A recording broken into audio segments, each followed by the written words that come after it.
Hi and welcome to Sam and Max Crit the Road. This is a new podcast format we're trying out where Sam and I give you feedback on chapters that you have submitted on the Council of the Eternal Hiatus Discord server. You can find all the chapters that we're discussing in the link in the description below. And if you feel that this has been useful or interesting, you can of course always send us yours. I've attached a form to the description where you can do just that. If you want to help us out, that's also where you can find a questionnaire. If you could fill it out, we would really appreciate it. And now, let's get on with the show. All right, and we're on. So, this is Eimer's story, but I think they're actually going under Oxalis on Railroad. And I think this is chapter 3 out of Manabound.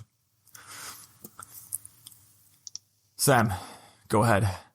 Oh my god, we're Sam and Max. Sam and Max. Okay, so let's go.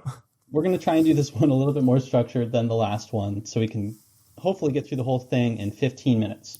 We're going to start off with a summary of our impressions on the story, or kind of what we think was happening. So we're in chapter 3, and Max and I have not read anything else for this story, so we're just going off of our general impressions here. And what I'm thinking is that Gwen is a 11-year-old girl. She was picked up by this guy, Onus, and his crew. He kind of sounds like he might be a detective or a policeman at first, but I think later on it's revealed that he might be a merchant.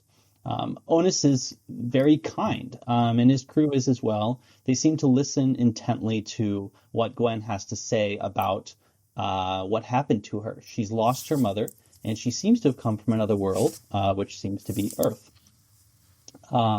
Despite all the things that Gwen is saying, Onus and his crew kind of take it in stride. They do their best to take care of Gwen and bring her in, although they do think that she may be a noble. They take care of her, they bring her inside, and they get her something to eat. And at the end of the story, or at the end of this chapter, we're moving on into the traveling segment, where they're going to take her to Strathmore and take her with them. So that's kind of my general impression of what's happening. Ominous name that, Strathmore. Strathmore. It's Tristram all over again. Okay. I don't have anything much to add. I thought pretty much the same thing. I know in the bigger structure of the context that Gwen's mother has been transmigrated somewhere else in their world. But more than that, I don't really know yet. And I'm eager to find out. Yeah. So one thing I really liked about this was I really liked Onus as a character. He wasn't like a mannequin or anything. He had a personality. He had a backstory. There was a lot going on with him, and we could see that he generally seemed to care about Gwen. He even had a daughter that was around Gwen's age. And it's really easy to write a character and have them not have anything to them, just have them feel very blank. And I think you did a great job with Onus having some personality there. That's true. That being said, on the other side, I thought that sometimes Gwen's position wasn't as well developed as I would have liked. So sometimes she kind of fell a little bit under the narrative bus, as so to say.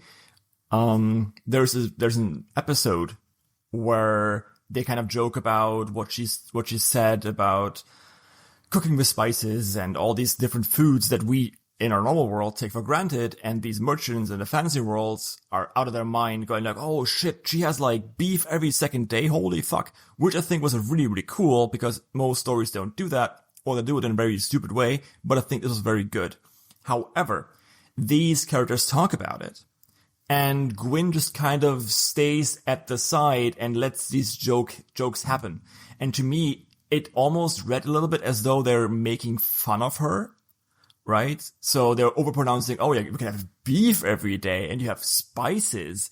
And I think if I were an 11-year-old girl, I might think that they don't believe me or that they're trying to poke at me. So while the group is obviously supposed to harmonize, I think there is a conflict here which is being skipped. So either try and not set up that conflict or have that conflict real quick and then you can move on. The way it is right now, there's unresolved tension. Yeah, I wrote a comment in here that 11-year-old girls are usually very sneaky and crafty and curious. They're usually very smart, and they're not going to let stuff like that go. They're going to be listening in to everything that people have to say about them. So I do totally agree here with what Max is saying about Gwen's character. I think that while Onus feels like he's built up, Gwen feels like she's left behind. Mm-hmm. There's another thing where I would say this happens a few times. So you write something along the lines of, he wasn't even close to qualified in making a guess, but then the exact next line is him making a guess. So he says, how the Blue Flash had done such a miraculous feat, he wasn't even close to qualified in making a guess. And the next line is, surely a miracle of the gods. So he knows he's not qualified, but he still does it. I know it is a very minor detail, but this is a sort of contradiction that will make your readers, it will trip your readers up, unconsciously or not. So you can say something else in this. So if he had to make a guess, even though he wasn't qualified to do so, he would say it's a miracle of the gods. But this contradiction will trip people up. Yeah, just kind of clarify. He wasn't even close to qualified, but if he was, he would guess that it was a miracle of the gods. And that's on what? That's on the second page? Third page. Third page, yeah. There's on the second page is another one. Yeah, that was on the third page, the italics. Surely a miracle of the gods. Yeah. And then the last thing I have is, so Gwen talks about an aurora, and we don't get the context of how she does that. So I'm thinking, is she from like a northern country, like Iceland, Canada, Norway, so that she sees these a lot, or was that something that came up in her studies? I would like to get a little bit more detail about this here, because as it is, it seems kind of inserted just to have something, and you can make more out of this. This is really cool. Yeah, I was curious about that too. I was wondering if that was a hint at where Gwen was originally from, or if, Gwen saw this aurora and that's what initiated Gwen's side of the blue light thing that happened. I wasn't sure. Mm-hmm. Yeah, something like that. That could also be cool. Yeah, that's a very good point. So going into grammar a little bit, sometimes you don't have to, sorry. You're explaining things in 2 or 3 times with different words. So there's a good example here somewhere. Well, the best example, I think, is actually the second paragraph. It's when... So, sorry, let me read the first paragraph first, or the last line of it, and then we can go into the second one. Onus says, then you can regale me with your tale, little miss, and perhaps you can explain what a planet is. You don't know what a planet is? Ugh, fine, let's go, Gwen said with an exasperated tone, throwing her hands up. Ugh, fine, let's go, and with an exasperated tone, throwing her hands up, are the same exact thing. So in this case, I suggest that you get rid of the ugh, fine, let's go, and use the dialogue tag instead. Yeah, I would do it differently. So what I'm saying is there's like many different ways of skinning that cat.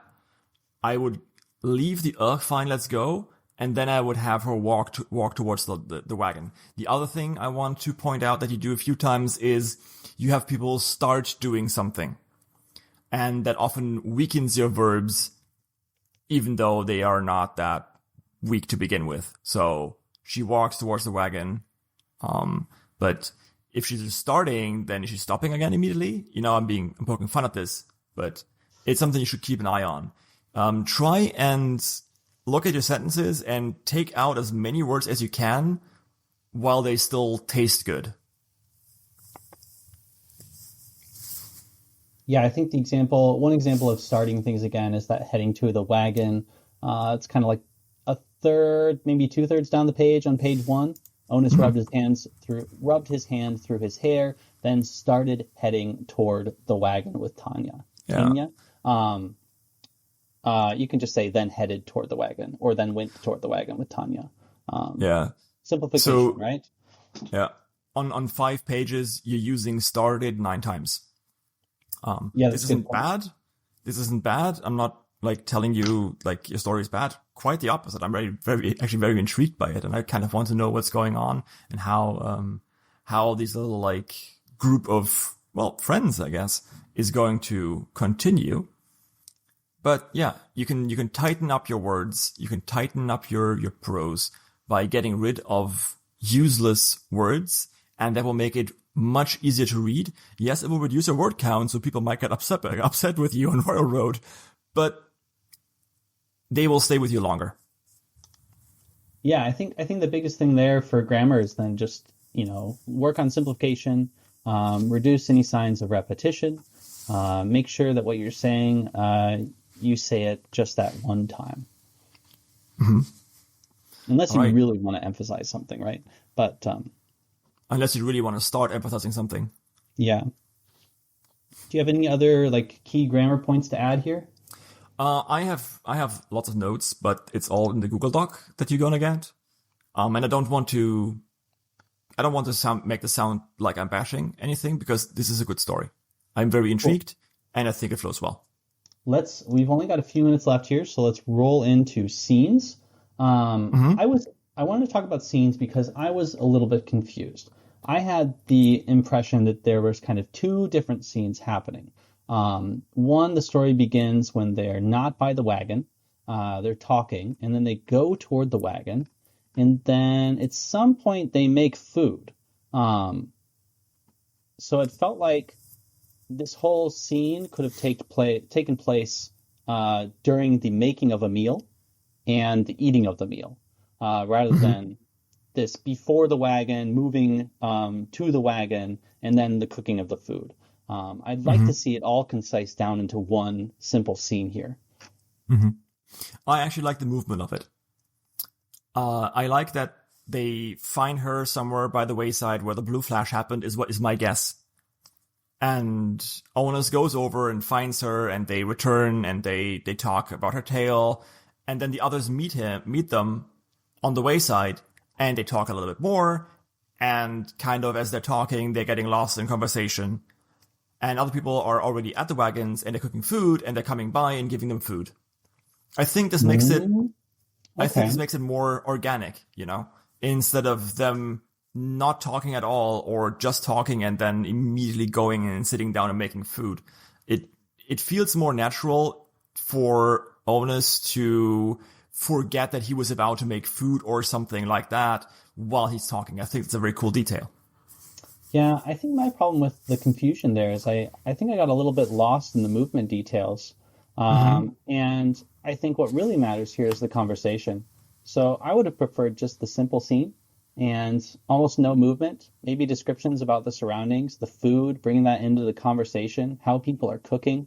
You could have Gwen even, you can have her see these things happening and the characters see her doing and observing those motions. I think it would feel a lot tighter. That's my impression, at least.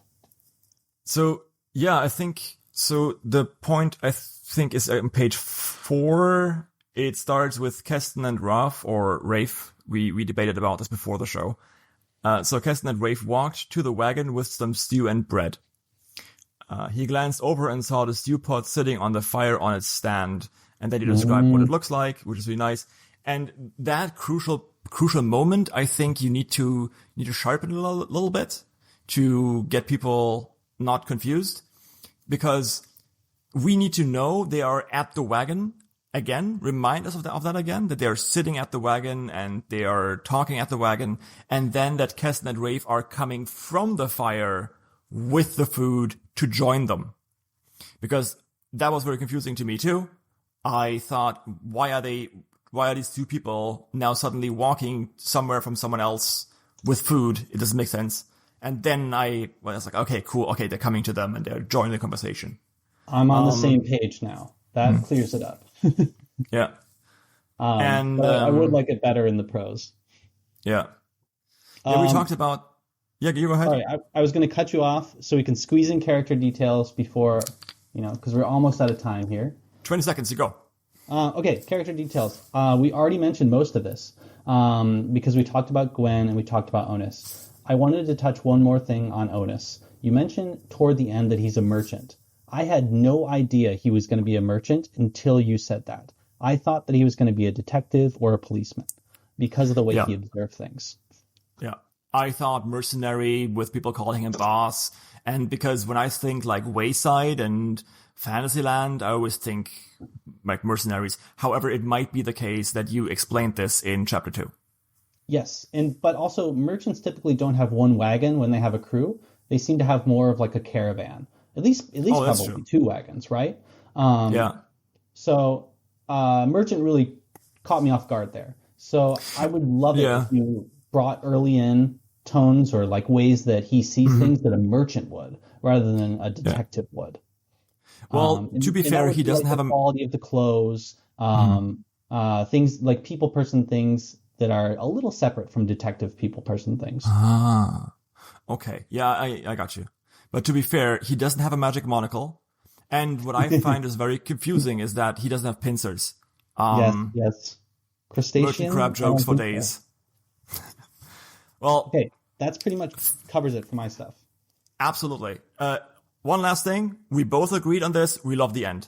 The end of the chapter is really cool because it's obvious she's not really a princess, but she's never going to mention it and they're never going to know and it's going to be a whole thing and it's hilarious. Yeah, I just really hope that this story will keep this tone and not, pull like a DCC on us where it's like, oh, it's all fun. And then you read Spanish and suddenly everything is weird. So ending was great. Yeah, thank you. Sorry, Sam? Oh, I just wanted to say that agree with you that the ending is great. Yeah. Well, thank you so much for submitting the story, and I hope you liked our critique. If you don't, please don't kill us. We're trying to do our best.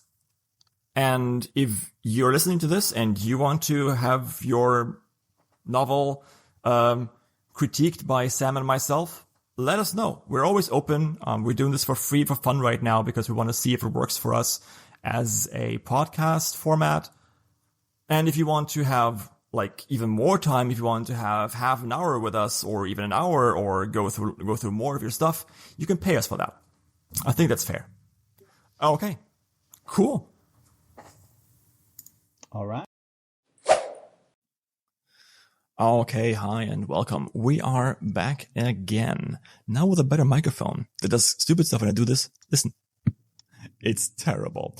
I'm so glad. It's still the same. Still a budget webcam. Yeah. Maybe someday it will get better. It definitely sounds like you are recording with a tin can. No, I'm just joking, Sam. Joking. So, Sam and Max coming at you. This time we're going to be talking about Chapter 1, The Sun, in a story that's called The Village, I think.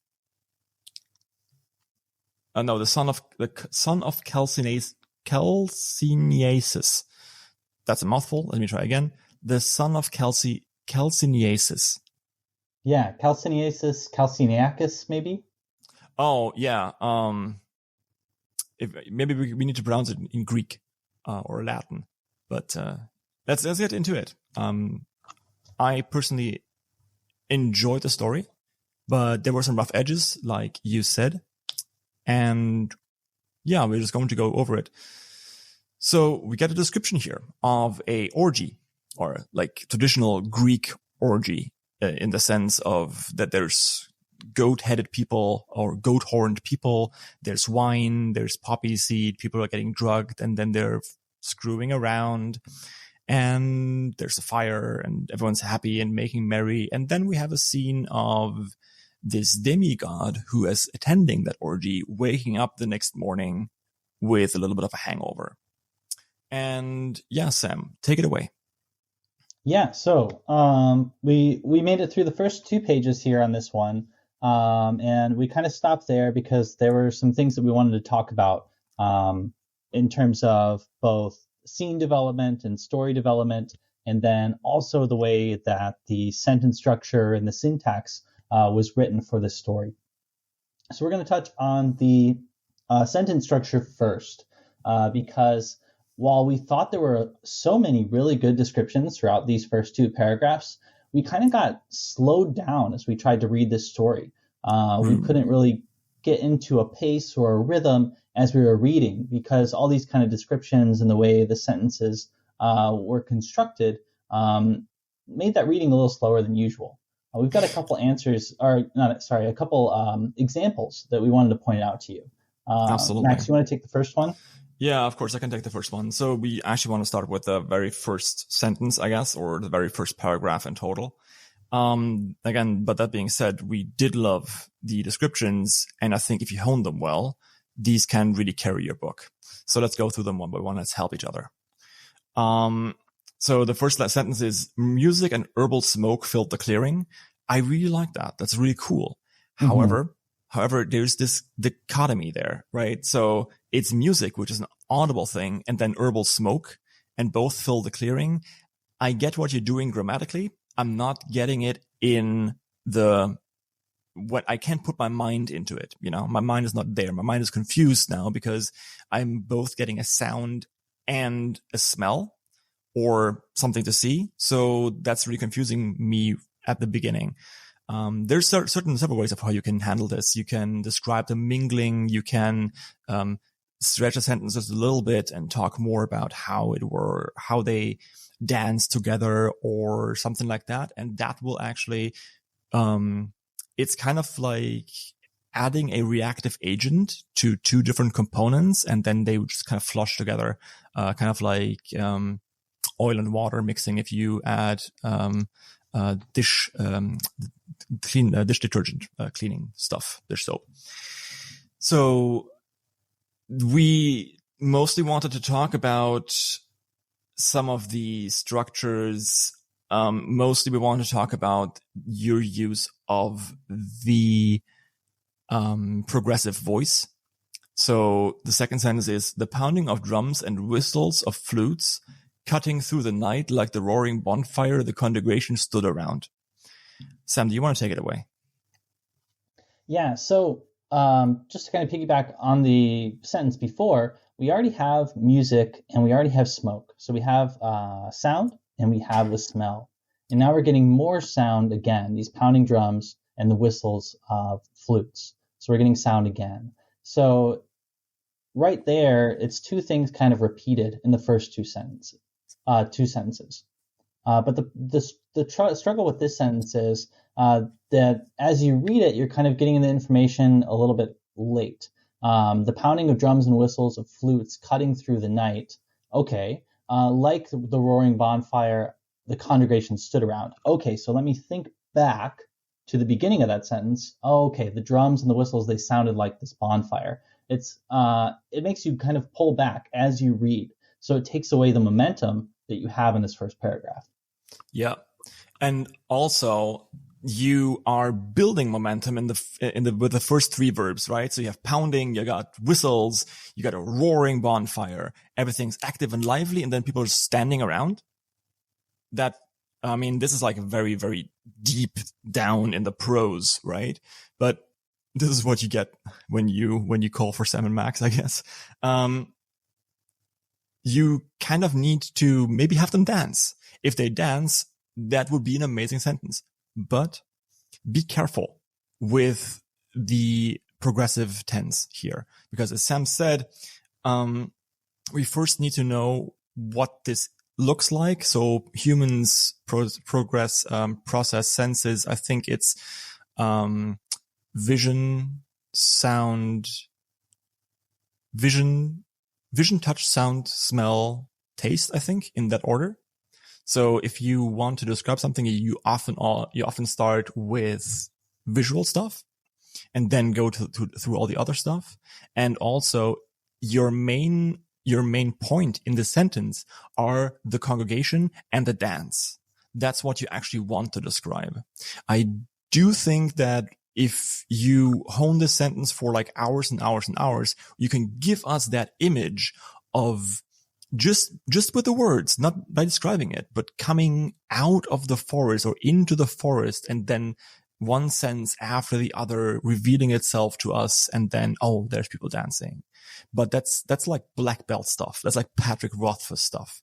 And for Royal Road, I think you might consider not doing something like that, because people are very much used to getting quick stuff.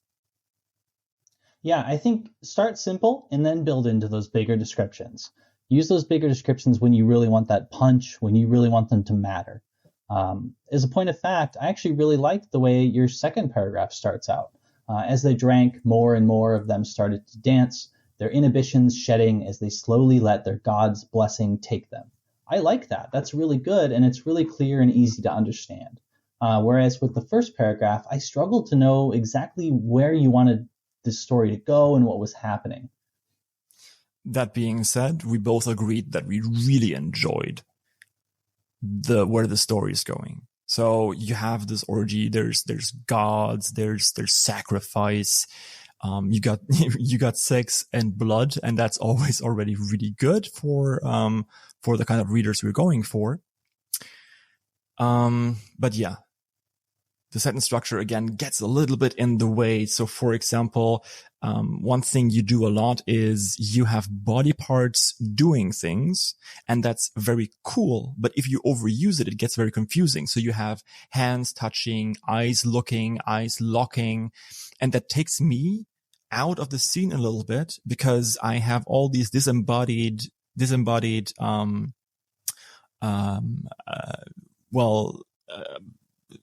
limbs flying around. I can see where you're going with this, because in the orgy, it works super well. Because if you've ever been at a, I don't know, like Kit Kat or, any Berlin nightclub, you know what this is like. There's music playing, and you don't really process people. You just, oh, there's a touch here, or someone's like hair is like touching your cheek or something like that. That's really cool. And you can make this work if you put in more work. However, the question is, do you want to do that? Because if you're writing for a Royal Road, the 5 hours spent refining that could be 3 more chapters. I killed Sam. I'm still alive. I'm looking at the next sentence we wanted to talk about here. Yeah. It's down on the 4th paragraph, kind of towards the end of it. So it reads, the bronze knife brought up before it sliced the throat of the goat, the animal gargling as its life passed on to the other realm. Then, one by one, its limbs were cut off, blood soaking the ground as those bright eyes continued to watch. There's a specific action here that's happening, and that's the sacrifice of the goat, right? And then after the goat is sacrificed, its limbs are removed, which I believe are done maybe so that they can be consumed or cooked or eaten later on. But the way it's described is you saw that I struggled over that first part of the sentence, right? The bronze knife brought up before it sliced the throat of the goat. It's tough to get through when I feel like a sacrificial motion should be something quick and jarring, right? It should be something that stands out. I can see where he's going, or where they are going with this. This thrilling moment of the knife shivering up there before it plunges down. That's cool. And I got that. However, I strongly urge every writer I coach to never have individual sentences that are not, conjunct sentences with main clauses to be just progressive. And this is what happens here. So the sentence you have, the knife brought up before it came down, is good if it's after a comma. So the people danced, the hands moved, the priest chanted, robes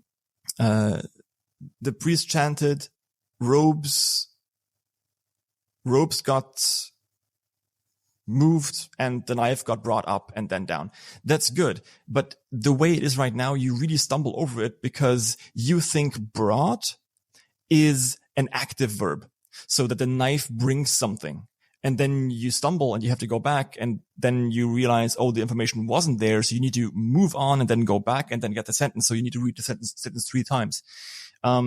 Big stumbling block.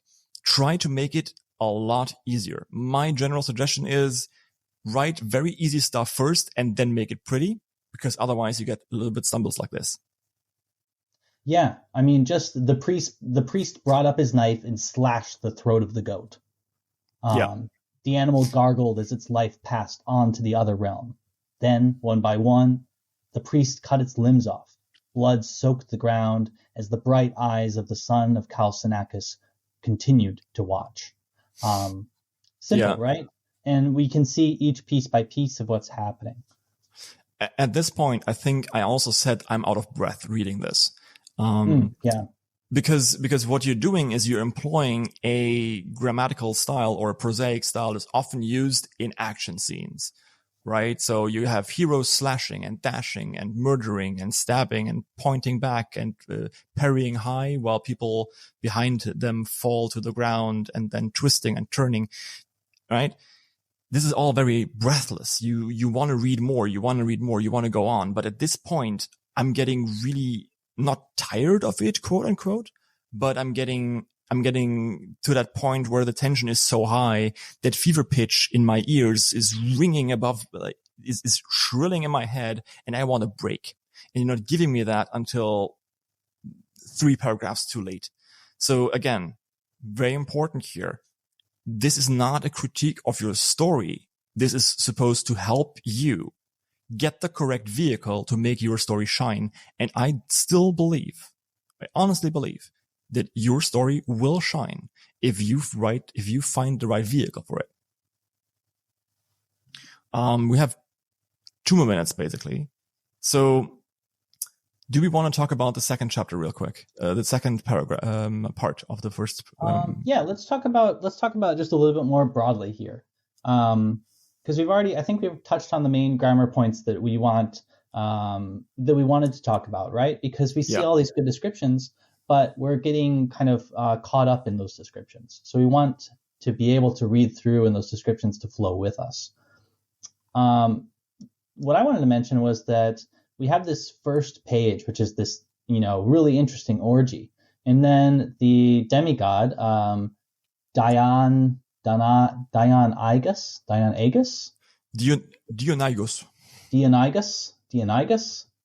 Let's go with Dionygus. He wakes up, he looks in the mirror, he eats some food, and he leaves his house. I wanted to kind of carry the momentum from that orgy. I wanted to see what was going to happen next. I wanted to see something interesting and a reason why we're starting the story. And I didn't get that in the first 2 pages quite yet. Mm-hmm. I think it's kind of cool, like people waking up, like with a hangover. That's a really cool story beginning. However, some of it felt artificial. When I wake up in the morning, I don't check my hand mirror. And something very important is happening here characteristically, because Dionygus contradicts himself several times. He didn't expect to have sex with this girl, but he's a demigod. He checks his image and goes like, oh, well, look, there's my horns. I like them. But he was always ostracized for them, or not part of the group because of them. But if he likes them and if he likes how he's looking, then he shouldn't have problems, getting laid.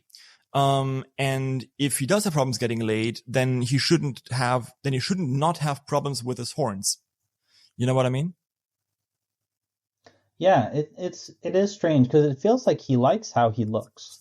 It says that his figure was slim and androgynous in a perfect form of delicate yet athletic beauty. So that to me describes, perfect form. It's like, oh, okay, this guy is smoking hot, right? So I did struggle with that too. I was like, does he really struggle to get laid? What's going on here? Yeah, and also, do you want him to be perceived as vain?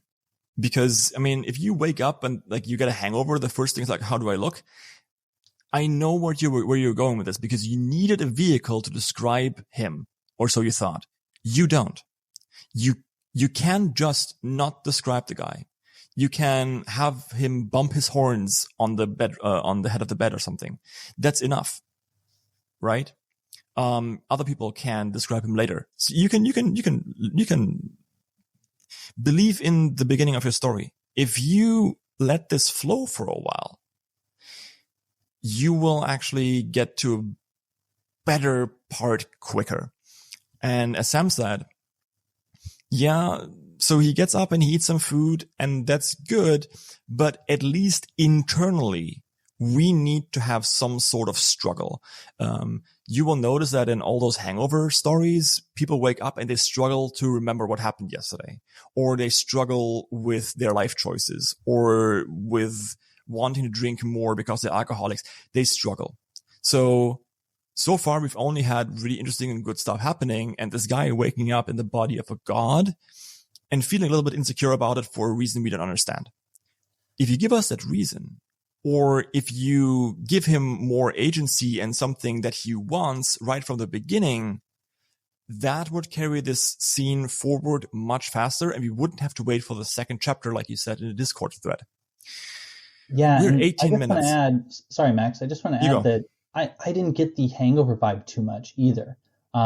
Like you were saying, the detail about knocking your horns into something as you get up, that memory loss, trying to figure out what happened. I would love to see those. I would love to see some kind of internal struggle too, present in his mind as he gets up. That would be great. Yeah, and so basically, what we're saying is,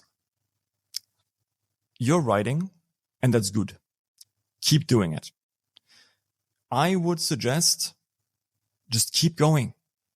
If you haven't published this on Royal Road yet, and I mean this very neutrally because I did the same thing because I sucked when I started. Make a throwaway account and just start posting the story. See what works. Keep writing. Just keep writing. Don't over edit this. Keep writing, learn plot, learn structure, because while writing, you will learn that, oh shit, all those things I have planned don't quite work out this way or that way, or maybe I'm not a plotter, maybe I'm a pantser, or maybe I'm not a pantser, I'm a plotter. These are the things you need to find out quickly because they are way more important than prose. So basically what I'm saying is you can ignore us and just keep writing. And that's the best advice we can give you. However, I do hope that the advice we gave you in this podcast, or in this short clip about what we found stumbly will help you. Yeah, me too. You've got some interesting stuff here, so we'd love to see you take it to the next level. Absolutely, right? And you can message us. Give it a month, message us, and we'll gladly take a look over it again. Because despite what we've all said, this is a good hook. I want to know more, right? This makes me want to read more. I have definitely read stuff where I said, oh man, like, I don't really care about this guy, or I think this is not good at all, or this is weird. You're not giving me these vibes. You're giving me vibes of like, I kind of want to see where this is going. However, you need to deliver on that promise really fast because you're burning reader trust very quickly due to your prose. If your prose is easier to read, and if your prose is more congruent and less bumpy, you are not burning reader trust as fast, and you have more time to hook them in. Sam, any last words? No, I'm good. You said it all. I said a lot, didn't I? Yeah. Thank you for submitting this. And thank you, Sam, for helping me out with this. I'm going to edit this and then send it to you. And it really depends on you. If you want this to be included in the podcast that we're going to put out, let us know, please. If you don't, I will completely respect that, and it will not include it. But yeah, I think other people, because there are other people who would benefit from the same help. So let me know and I'll do as you want. Thank you so much for submitting this. Thanks, White Rose. Hi, and Oh. welcome. So we're still Hello, figuring hello. out a name for the show. So we're thinking direct crit, or no, wait, 7 max indirect crit. Well, Direct, not IMAX indirect. indirect crit. Yeah, that sounds good. So IMAX, this is Sam, and today we're going to be talking about OS Marrow's Hero Slayers, about the The blurb. heroes. The Hero Slayers, yes, about his blurb. So we got 2 different options for a blurb here, and we're going to look at it, read them out, and then talk about which is which, and which one we like, and how we would do it. Just another fine service we can provide for you. Smile. Okay. So, revenge is simple. Revenge against the most powerful people in the world? Not so much. Stick used to look up to players. He used to think they were heroes, honorable without question. And then, one killed him. After a stolen artifact gives him a second chance, Stick has a blank slate and a unique opportunity. Armed with familiar blade skills, combined with new portal magics, he might just get the justice he so desperately seeks. But if he's going to succeed against someone as powerful as a player, he's going to need 2 things: a decent team and a damn good plan. Like it. I do like it. Yeah, pretty straightforward. Leads me up for some questions, but we can talk about them in a minute. Do you want me to read B now, or do you want to talk about Yes. A first? Let's make a beeline for it. Okay, I will read B. Stick used to look up to players. He used to think they were heroes, honorable without question. And then one killed him. After a stolen artifact gives Stick a second chance, he sets his eyes on a single goal: revenge. But if he's going to take down the player who killed him, he's going to need 2 things: a decent team and a damn good plan. He has neither. Huh. Okay. Which one do you like more? I like the first one more. I also like the first one more. But to be fair, I think the second one is good. My only problem with it is the "he has neither" line at the end. I want it to end on like a forward momentum, and I feel like the "he has neither" takes away the momentum that was built into the blurb in the first 2 portions. It's a story ender. Yeah.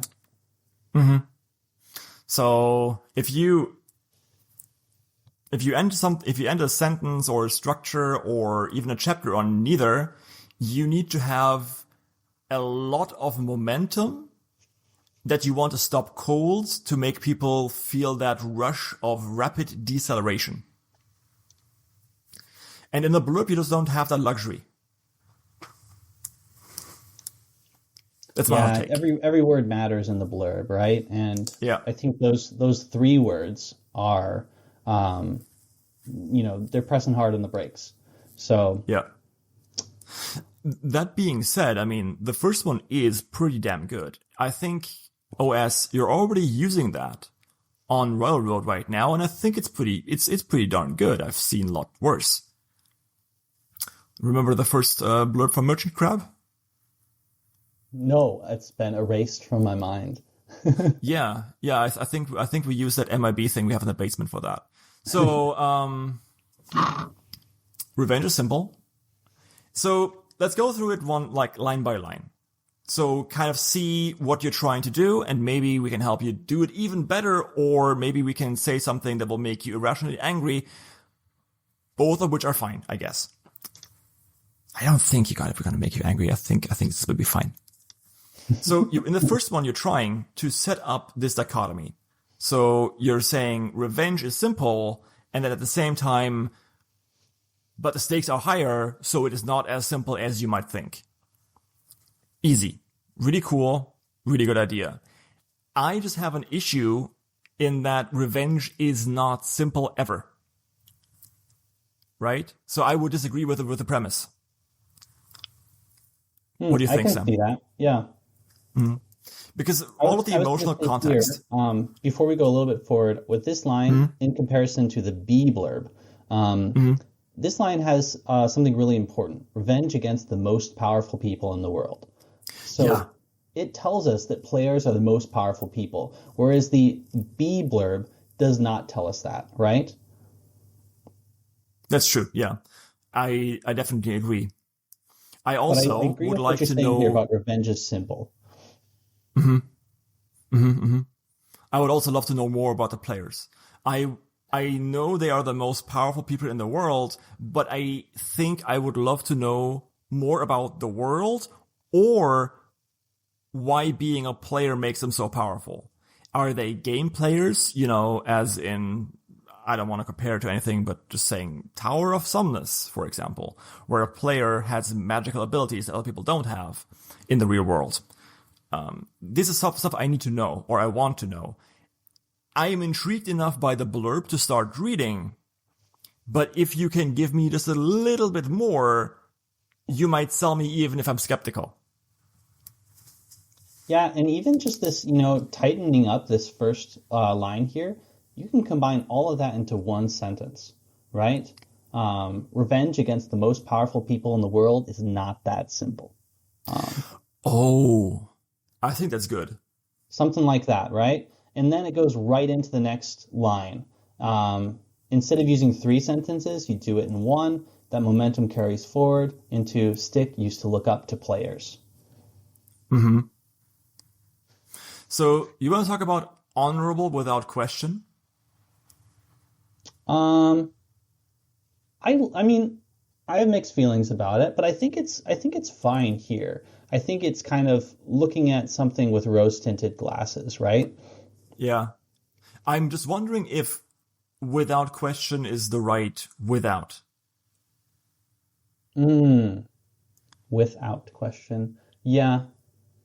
Because it makes it sound like they are unquestioning.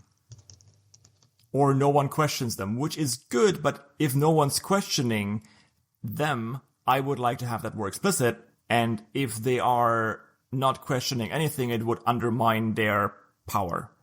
So I was thinking about maybe something like honorable without what's the English word? Exceptions. Yeah. Honorable without exception. Yeah, honorable without exception. I think that's pretty cool because it makes them sound like because it reinforces the first sentence, Yeah. right? And you can also just do, right here in this sentence, it's he used to think there were heroes, dash, honorable without question. The honorable without question is defining Stick's is Stick's definition for a hero. So you can do honorable without exception, or you can just do multiple words that Stick would use to define a hero. Yeah, that's pretty Right? cool. So honorable and steadfast, honorable and dauntless. I don't know. You could use three Yeah, with commas in between and no and. There are a couple ways you could do this, right? yeah. And it all depends on the tone, right? If you want to hammer something down, you can go with the old Darkest Dungeon three-liner of staggering, reeling, about to break. So like three adjectives building on top of each other, like two short ones and then a larger one. You can do lots of stuff with prose in this sentence. I don't think so. Quick aside for everyone who's listening to this: read more poems. Poems are freaking amazing if you want to deepen your prose. I hate poetry. I can't write it for shit. I don't understand most modern English poetry. I just don't. But it gives you word tingles, and you can use those word tingles to write goodly. And if you don't like poetry, spoken word is a nice middle ground.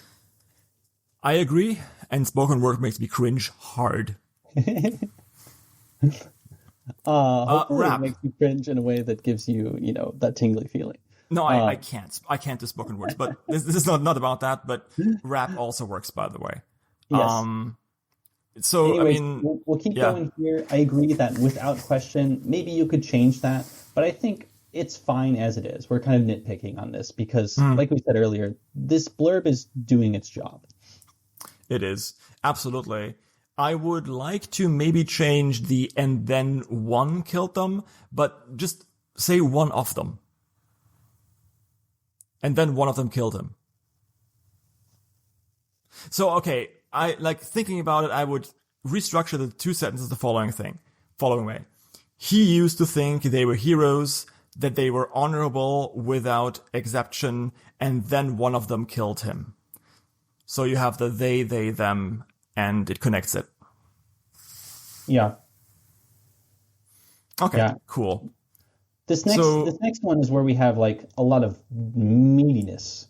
There's a lot going on in this third bit here. We have, after a stolen artifact gives him a second chance, Stick has a blank slate and a unique opportunity. So we get a lot of information right here, right? And then we go into, armed with familiar blade skills combined with new portal magics, he might just get the justice he so desperately seeks. So, my thing here is, and it kind of goes into what you said earlier, Max, is that we get a description of Stick's abilities. We get blade skills and portal magics. But we don't know, like you were saying, what a player is capable. How does this match up to a player? Because that seems pretty darn powerful to me. Yeah, it does. And also, you might have noticed that I was stumbling over that sentence. Right? Because from the corner of my eyes, I see blade, and I want to say a familiar blade because I'm thinking, okay, cool, it's the artifact, it's familiar somehow, but it's not. But we can go into that later. So on the more story like level, I need you to tell me how the artifact is stolen and why it gives him a second chance. Or not even tell me that much. So, because right now, this leaves a bitter taste in my mouth. And it makes me, I still want to read your story, don't get me wrong, but this makes me want to read your story less because it gives me the impression of you not fulfilling your promises. I'm not saying you do that, right? But so I think what I'm saying... This is where we have a distinction here between A and B. Because if you look at this section in B, it's a lot different. Yeah. Yeah, I think I still like A more. Me because too. it gives me that like blade skills, it gives me the portal magics, that's great. Just need to rephrase it a little bit. But I definitely need to know how, why, and when that artifact was stolen, and if he's dead, then why does it work? Right? Because you end the last thing on he's dead, and then suddenly he still has agency somehow and gets the artifact, and I'm completely confused at this point. I need to know. Yeah, it is confusing how when he comes back to life, he has these blade skills, which maybe he had in the past because you used the word familiar. And then new portal magic. So maybe when he's revived, he gets this portal magic, but he already had the blade skills in the past. It isn't very clear. I do agree. But I do like that you're telling us what the protagonist is going to be doing in the story. He's going to be using blade skills and portal magic. Because there are people that go on Bro Road and they just want to read portal magic stories. Yep. I think they're called portal fantasies. Sorry. So I also really like that. I would also like to know what kind of blank slate Stick has. Right? Yeah. Also, yet the justice part is also in there, and I think you did a good thing in B and cutting a lot of stuff out, because you're teasing a lot of stuff here. You're spinning a lot of plates that you can't reasonably bring down within the blurb. Yeah, I agree. Maybe a balance in this section in A versus B, where you give us just enough of information that keeps us interested. Yeah. I think one thing we can do, Sam, is we can talk about where we think the story is going based on the blurb. Yeah, and honestly, I know we only have like another minute here. Well, we're running short, but I was gonna say I have a different direction based on A and B. Um, Oh, okay. That's fun. um, because I get a different vibe from he might just get the justice he desperately seeks, then he sets his eyes on a single goal, revenge. Mm-hmm. Um, Two, number two smells of blood. yeah, number two is like, all right, I'm back to life. I'm gonna go hunt this guy down and I'm gonna kill him. He's back to life and he's about to make some people dead. Yeah, he's gonna go on a murder spree, right? He's gonna hunt. He's gonna find whatever way he can to kill the player who killed him. That's what I get So from B. here's what I think A is going towards.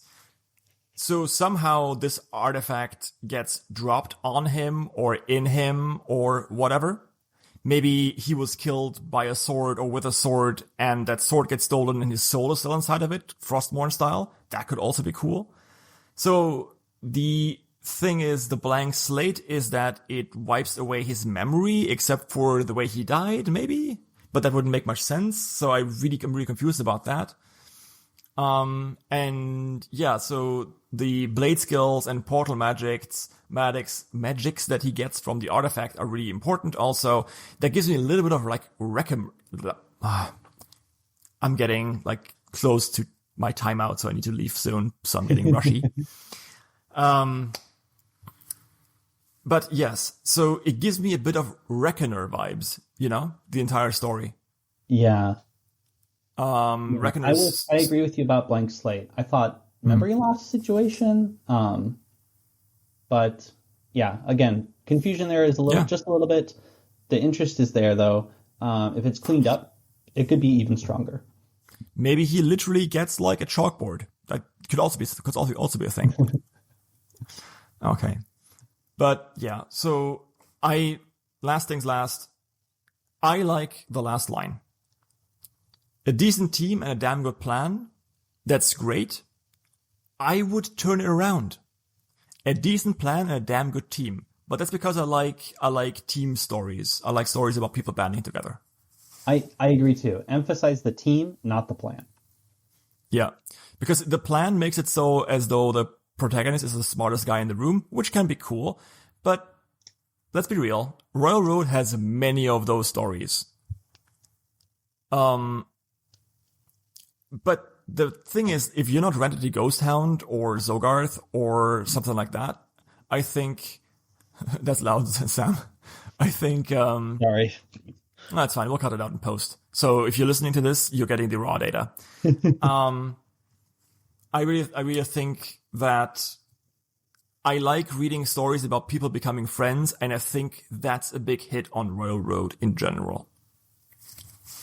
Yeah, emphasize the team, and it'll be good. Yes, exactly.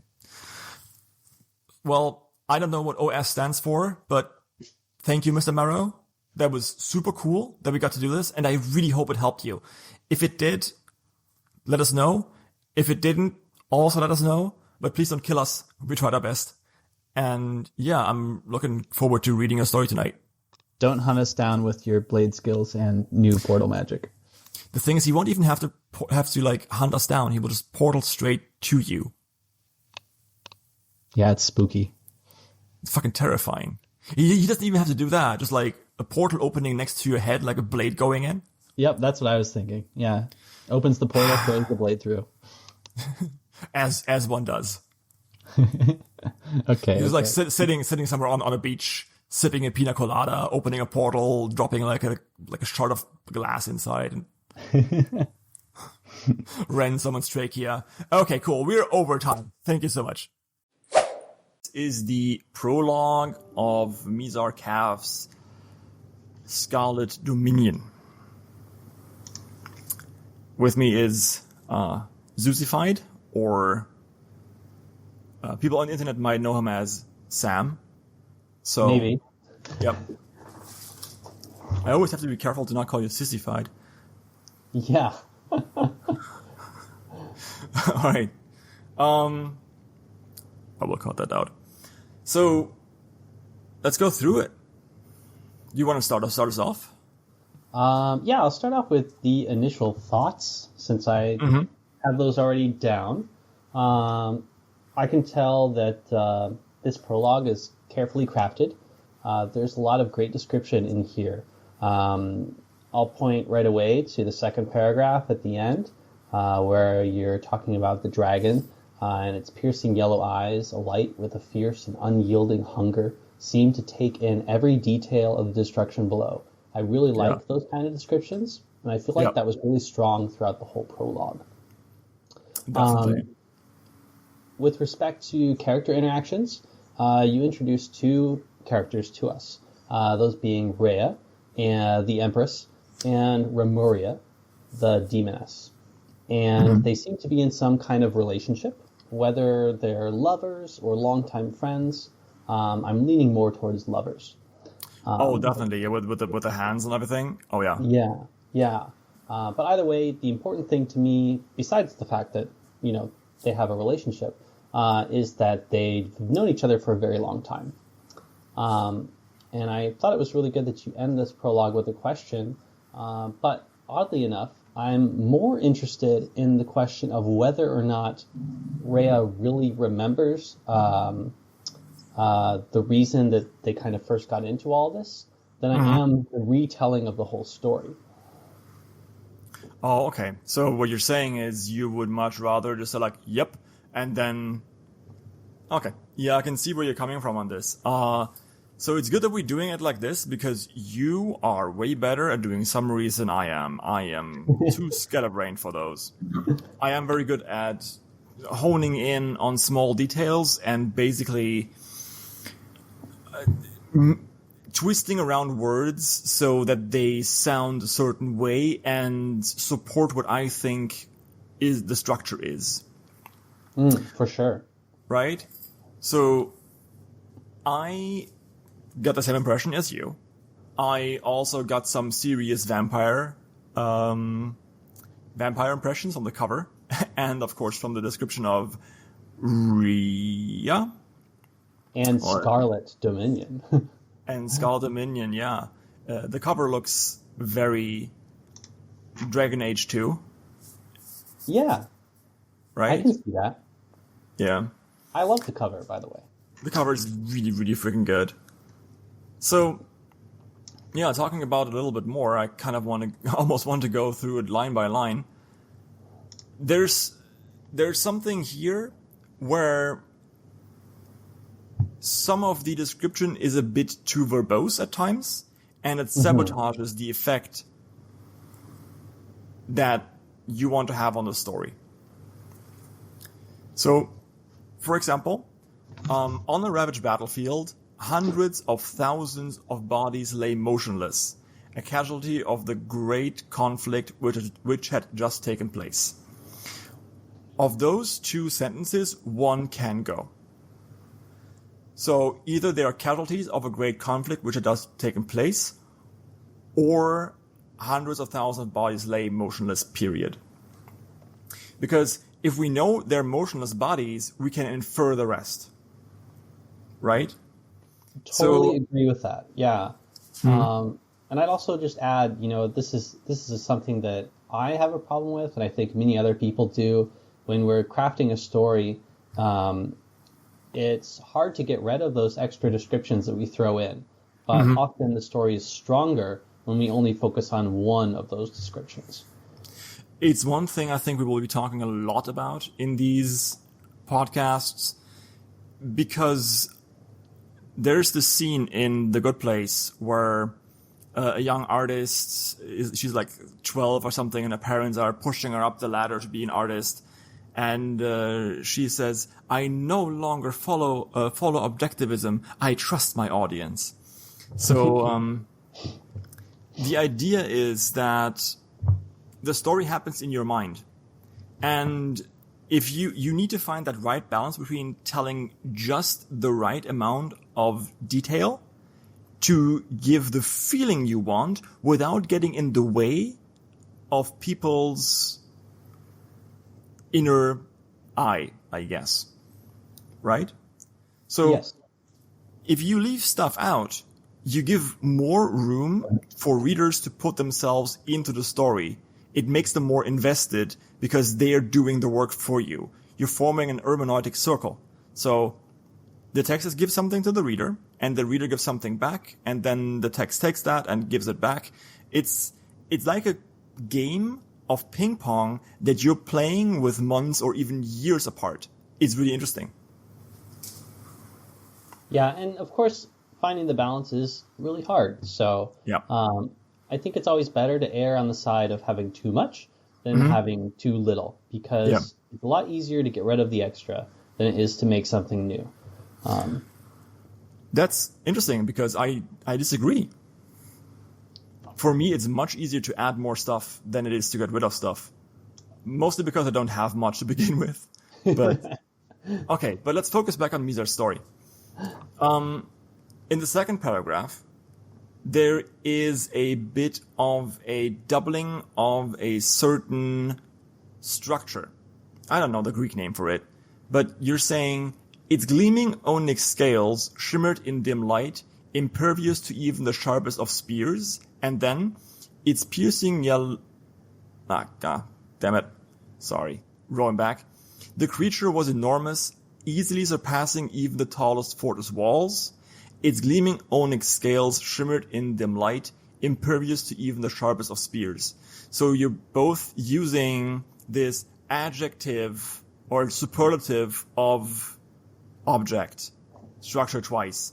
And I know what you want to do with this, but it makes it weaker because walls and spears don't really go together in a mental image, I think.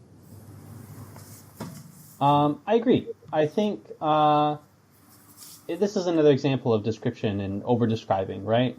All the descriptions here are really cool, but in this case, give us a picture of the dragon just initially, which you accomplish with the creature was enormous, easily surpassing even the tallest fortress walls. Got it.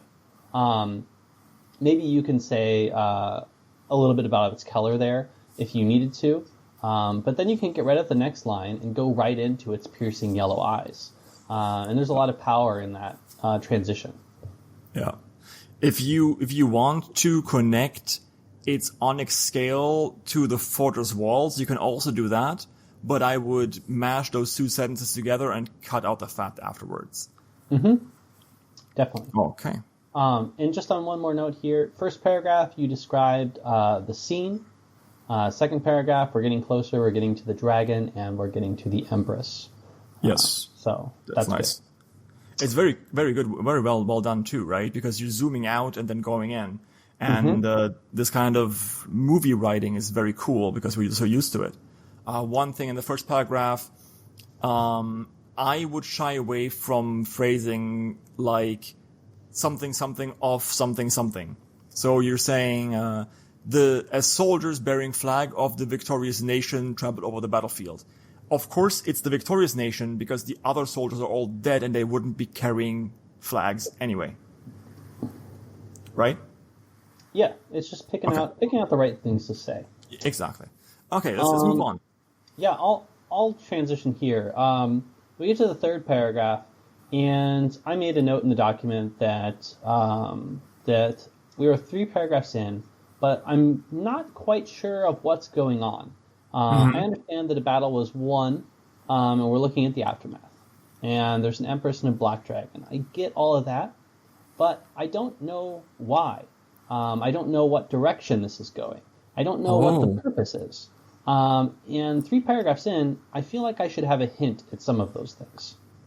I mean, why? For the glory of Satan, of course.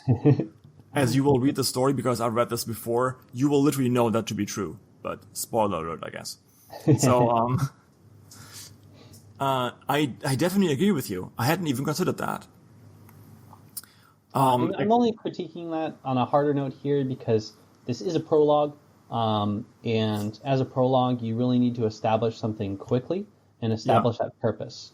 Because the prologue should act as like a jump start to the story. It should get the reader's attention, establish what the setting is going to be for the story, and then move right into the chapter, the first chapter. You want your prologue to T-pose the reader right away. Yes, a very strong T-pose. Establish dominance. Okay, so going to the interjection, if you're looking that glum, I hope it's not because of me, I think that's actually pretty cool, because you've first zoomed in physically, and now you're zooming in time. Right?